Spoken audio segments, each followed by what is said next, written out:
Desde el momento que su cuenta bancaria registre el depósito de su aguinaldo, allí empezará la cuenta regresiva.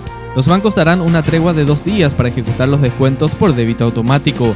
Estos descuentos se dan al margen de lo que dice el Código Laboral en su artículo 245, donde establece que el aguinaldo es inembargable y se justifica con el argumento de que el usuario consintió el descuento de manera anticipada. Al estar depositado ese activo en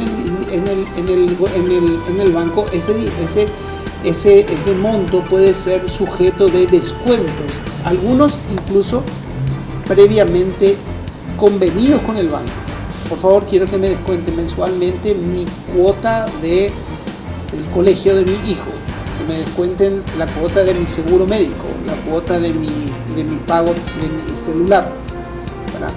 Entonces, en ese caso, el banco no puede saber el monto que viene de ingresos salariales, del monto que vengan de aguinaldo o de otros ingresos que pueda tener cada cliente. En ese sentido, el ministro asegura que desde la institución no podrán accionar con ninguna sanción contra el banco por tratarse de un intermediario.